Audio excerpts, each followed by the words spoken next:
लड़की के अंधेपन का नाटक पकड़ने के लिए अमीर औरत ने एक चाल चली। उसने उसे सीढ़ियों से गिरा दिया, लेकिन उसे नहीं पता था कि लड़की सब पहले ही समझ चुकी थी। 3 दिन पहले उस लड़की ने अपनी आंखों से देखा था कि कैसे उस अमीर औरत ने अपने पति का मर्डर किया था। उसी वक्त लड़की को सब क्लियर हो गया था कि इतनी चालाक औरत उसे आसानी से जाने नहीं देगी जैसा उसने सोचा था। अगले ही दिन वो औरत एक बड़ी सी स्माइल के साथ उसके घर आई और बोली कि वो उसके लिए कुछ नए कपड़े लाई है। लड़की ने ऐसे एक्टिंग की जैसे वो बहुत थैंकफुल हो और बार बार उसे थैंक्स बोलने लगी। लड़की को लगा औरत बस गिफ्ट देकर चली जाएगी, लेकिन औरत ने अचानक कहा कि वो अंदर आकर घर देखना चाहती है। लड़की को कोई बहाना नहीं सूझा तो उसने शांति से उसे अंदर आने दिया, लेकिन अमीर औरत को क्या पता था कि वो खुद एक प्लांट ट्रैप में फंस चुकी है। जैसे ही लड़की अपने रूम में गई, औरत ने घर की पूरी तलाशी लेनी शुरू कर दी। उसे अजीब लगा कि हर जगह इतनी सफाई कैसे है। अगर लड़की सच में अंधी होती तो ऐसा पॉसिबल नहीं था। ऊपर से दीवारों पर ढेर सारे सर्टिफिकेट्स और हर कोने में शीशे लगे हुए थे। उसे सब कुछ थोड़ा स्केची लगा, लेकिन उसने सोच लिया था कि लड़की को जिंदा नहीं छोड़ेगी। उसने लैंप की स्क्रीन उतारी, ग्लव्स पहन लिए और जैसे ही लड़की बात कर रही थी उसने जल्दी से बल्ब निकाल दिया। फिर उसने मुस्कुराकर कहा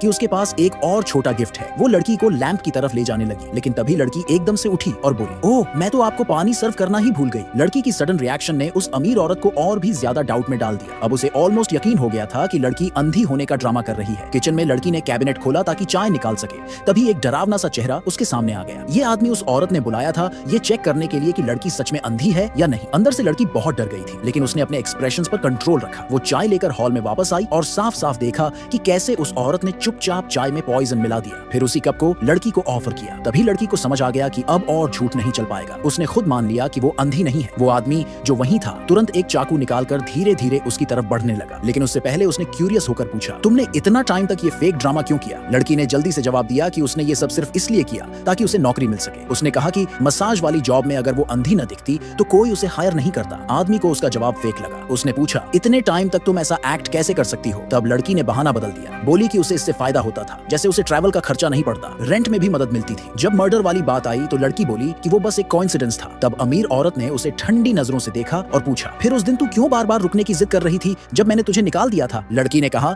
कि वो सिर्फ घर तक सर्विस देने के पेमेंट के लिए रुकी थी। उस दिन उसे पैसे तक नहीं मिले थे, इसलिए वो खाली हाथ नहीं जाना चाहती थी। उसने हाथ जोड़कर बार बार कहा कि वो किसी को कुछ नहीं बताएगी, बस उसे जिंदा छोड़ दे। औरत अभी सोच ही रही थी कि तभी वो आदमी उस पर झपट पड़ा।